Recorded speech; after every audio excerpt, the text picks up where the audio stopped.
Hello bachcho, let's read out the question first. How many 50% absorption layers are there in the plate, reducing the intensity of a narrow X-ray beam eta equals to 50 times? यानी कि हमें बताना है कि जब जो x ray की रे है, ठीक है, जब एक्सरे बीम किसी भी मेटालिक प्लेट से पास की जा रही होंगी, सो उस मेटल की प्लेट में कितनी लेयर्स होंगी ताकि जो 50% ऑफ एब्जॉर्प्शन होते जाए और हमें लास्ट में इंटेंसिटी कितनी मिल जाए, 50 टाइम्स मिल जाए। सो चलिए देख लेते हैं हम सोल्यूशन से। But before of its let's talk about the key concept which we are going to use here for this question. So यहाँ पर हम simply जो ट्रांसमिशन फैक्टर होता है उसका यूज करने वाले हैं। दैट इज जो भी रे ऑफ लाइट किसी मीडियम से पास हो रही होंगी तो उस टाइम पर उसका एक ट्रांसमिशन फैक्टर हो जाता है, that is e raise to minus of mu D के बराबर, जहाँ पर डी थिकनेस हो जाती है उस मीडियम की या फिर उस मेटल प्लेट की, ठीक है, म्यू तो रिफ्रैक्टिव इंडेक्स। चलिए हम देख लेते हैं इसके द्वारा कि हम क्या सॉल्यूशन निकाल सकते हैं। सो बेसिकली मुझे क्या गिवन है उसके अकॉर्डिंग हमें यहाँ पर फॉर्मुलेशंस करने होंगे।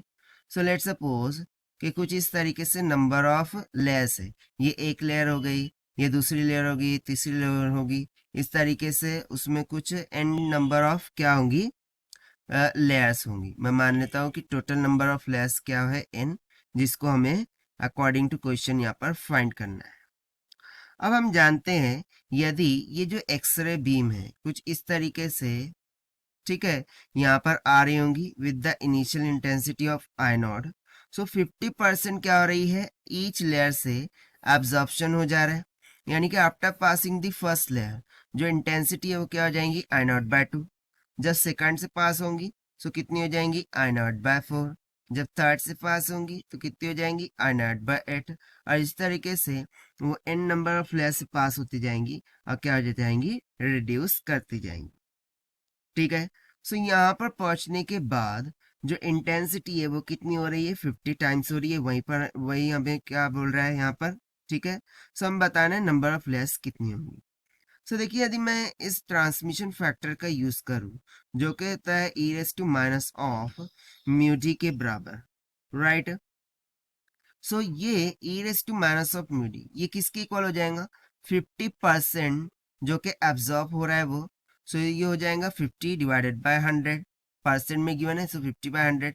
सो बेसिकली ये किसके इक्वल हो जाएगा, 1/2 के इक्वल, क्योंकि यहाँ पर every and each of layer क्या कर रही है, 50% से इंटेंसिटी को रिड्यूस कर दे रही है क्योंकि ऑब्जॉर्प्शन हो रहा है। अब हमें नंबर ऑफ लेयर्स के लिए कैलकुलेशन करना है। सो मैं इसको क्या कर दूंगा, e raise to minus of mu D, इसका रेस टू पावर एन ले लूंगा।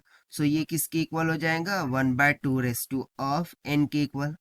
और ये बेसिकली हमें किसके बराबर गिवन है, 1/50 के, जो कि हमें यहाँ से मिल जाता है, that is n equals to 50, ठीक है। ये वाली टर्म मैंने यहाँ पर सब्स्टिट्यूट किया है, यानी कि आप बोल सकते हैं कि ये 1/eta हमने यहाँ पर सब्स्टिट्यूट किया है, ठीक है।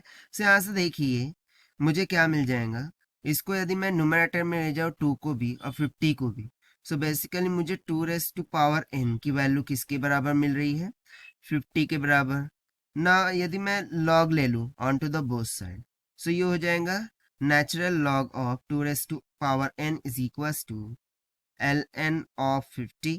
लॉग प्रॉपर्टी के अकॉर्डिंग पावर फ्रंट में चला जाता है, सो ये हो जाएगा n times of ln of 2 is equals to ln of 50। So यहाँ से जो कैपिटल n है इसकी वैल्यू कितनी निकल के आ गई, ln of 50 by ln of 2 के इक्वल। सो जब हम इसको डिवाइड करते हैं सो नियर अबाउट ये किसके इक्वल निकल के आ जाएंगी, 5.6 के इक्वल। और यही हो जाएगा हमारा आंसर फॉर दिस क्वेश्चन, जो कि हमने सॉल्व किया है by using the conceptual formula of transmission factor से। So this is the required solution. I hope you understood well. Best of luck. Thank you.